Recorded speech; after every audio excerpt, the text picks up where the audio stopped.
सोचिए, क्या हो अगर सदियों पुरानी कहानियां, जिन्हें हम सिर्फ कथाएं समझते हैं, वो असल में समुद्र की गहराइयों में दफन एक हकीकत निकलें। आज हम एक ऐसी ही रोमांचक खोज पर निकल रहे हैं, भगवान श्री कृष्ण के खोए हुए शहर द्वारका की तलाश में। और यही वो सवाल है जो आज के हमारी इस पूरी पड़ताल के दिल में है। क्या हजारों साल पहले लिखी गई कोई बात आज विज्ञान की कसौटी पर खरी उतर सकती है? चलिए, इस रहस्य की तह तक चलते हैं। देखिए, हमारी कहानी की शुरुआत किसी पुराने ग्रंथ से नहीं होती, बल्कि आज के जमाने में हुई एक बहुत ही चौंकाने वाली खोज से होती है। एक ऐसा राज जो दशकों से पानी के नीचे छिपा हुआ था। बात है साल 1983 की।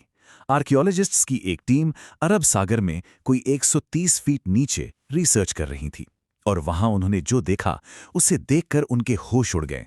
वो फौरन ऊपर आए और अपने बॉस को फोन लगाया, और जो कुछ उन्होंने नीचे देखा था वो एक ही सांस में बताने लगे।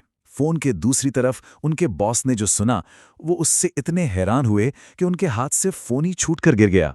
बाद में उस टीम के एक मेंबर ने बताया कि उस दिन कड़ाके की ठंड के बावजूद उन्हें पसीने आ गए थे। अब जरा सोचिए, पानी के इतने नीचे उन्होंने ऐसा क्या देख लिया था? उन्हें मिला था एक पूरा का पूरा शहर, ऊंची ऊंची दीवारें, बड़े बड़े नक्काशीदार गेट, एकदम सीधी बनी हुई सड़कें और शानदार महलों के खंडर। मतलब ये कोई ऐसी वैसी बस्ती नहीं थी, बल्कि एक पूरी तरह से प्लान करके बनाई गई सिटी थी।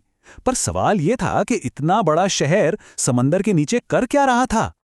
और इसी सवाल का जवाब ढूंढने के लिए हमें वक्त में हजारों साल पीछे जाना होगा, श्री कृष्ण की सुनहरी नगरी द्वारका की कहानी में।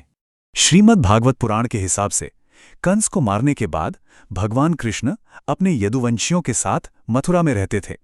लेकिन कंस का ससुर जरासंध अपनी बेटी के पति की मौत का बदला लेना चाहता था, और उसने मथुरा पर एक दो बार नहीं बल्कि पूरे 17 बार हमला किया। अपनी प्रजा को इस रोज रोज की लड़ाई से बचाने के लिए श्री कृष्ण ने एक बहुत बड़ा फैसला लिया। वो अपने सभी लोगों को मथुरा से करीब 1285 किलोमीटर दूर अरब सागर के किनारे ले गए। वहां उन्होंने समुद्र देव से प्रार्थना की कि वो उन्हें एक नई नगरी बसाने के लिए जमीन दें। समुद्र देव ने उनकी प्रार्थना सुनी और समुद्र के बीच से 12 योजन जमीन उन्हें तोहफे में दी। योजन उस जमाने में दूरी नापने की एक यूनिट होती थी, और इसी जमीन पर देवताओं के आर्किटेक्ट विश्वकर्मा ने एक शानदार शहर बनाया। इस शहर का नाम पड़ा द्वारका। सोने से बने महल, खूबसूरत बाग बगीचे, चौड़ी चौड़ी सड़कें। ये एक ऐसा शहर था जो सुरक्षा और खुशहाली का दूसरा नाम था। ये यदुवंशियों की नई राजधानी थी, जो हर तरफ से सेफ और प्रॉस्परस थी। लेकिन इस सुनहरी नगरी की किस्मत में हमेशा आबाद रहना नहीं लिखा था। इसकी तकदीर तो दो बहुत ही शक्तिशाली श्रापों ने पहले ही तय कर दी थी। पहला श्राप तो मिला महाभारत के युद्ध के बाद, जब गांधारी ने अपने 100 बेटों की मौत के दुख में श्री कृष्ण को श्राप दिया कि ठीक 36 साल बाद उनका पूरा यदुवंश भी ऐसे ही आपस में लड़कर खत्म हो जाएगा। और दूसरा श्राप तब मिला जब कृष्ण के बेटे साम ने कुछ ऋषियों का मजाक उड़ाया था। उन ऋषियों ने गुस्से में आकर साम को श्राप दिया कि वो एक ऐसे लोहे के मूसल को जन्म देगा जो पूरे यदुवंश के खात्मे की वजह बनेगा। अब इस श्राप से सब डर गए। उस लोहे के मूसल को पीसकर उसका पाउडर समुद्र में फेंक दिया गया। लेकिन होनी को कौन टाल सकता है? उसका एक छोटा सा टुकड़ा बच गया, जिसे एक मछली ने निगल लिया। काफी समय बाद एक शिकारी को वो टुकड़ा मिला और उसने उससे एक जहरीला तीर बना लिया। और यही तीर आगे चलकर श्री कृष्ण के इस धरती से जाने का कारण बना। तो ये तो हुई पौराणिक कहानी। अब वापस आते हैं हमारी आज की आर्कियोलॉजिकल इन्वेस्टिगेशन पर और देखते हैं कि ये दोनों बातें आपस में जुड़ती कैसे हैं। ठीक 36 साल बाद गांधारी का श्राप सच हो गया। यदुवंशियों में आपस में ही लड़ाई छिड़ गई और उन्होंने एक दूसरे को ही खत्म कर दिया। इस सब के बाद श्री कृष्ण एक जंगल में चले गए, जहां उसी शिकारी ने हिरण समझकर उन पर वही जहरीला तीर चला दिया। और जैसे ही श्री कृष्ण ने देह त्यागी, उनकी बसाई हुई वो शानदार नगरी द्वारिका समुद्र में डूब गई। तो क्या 1983 में जो खंडहर मिले वो सच में इसी पौराणिक द्वारका के थे?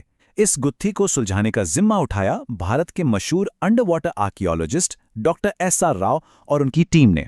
तो अब सबसे बड़ा सवाल ये था कि आखिर डॉक्टर राव और उनकी टीम को ऐसा क्या सबूत मिला जिससे वो इन खंडहरों को पौराणिक द्वारका से जोड़ पाएं।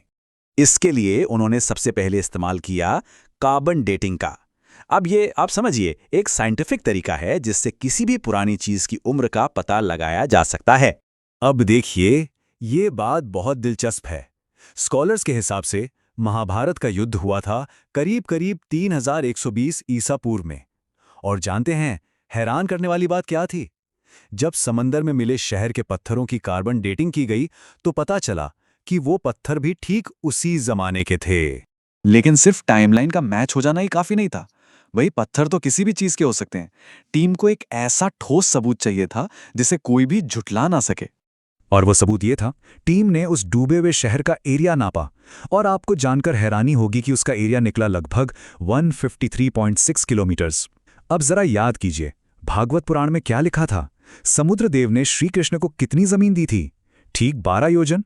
और जब 12 योजन को आज के किलोमीटर में बदला जाता है तो वो बनता है ठीक 153.6 किलोमीटर्स।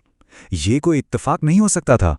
टाइम लाइन का मिलना, एक पूरी प्लैन्ड सिटी का मिलना और सबसे बढ़कर शहर के एरिया का पौराणिक कथा से एकदम सटीक मिलना, ये सारे सबूत मिलकर एक ही तरफ इशारा करते हैं कि द्वारका सिर्फ एक कहानी नहीं बल्कि एक ऐतिहासिक हकीकत थी जो वक्त के साथ समंदर में समा गई।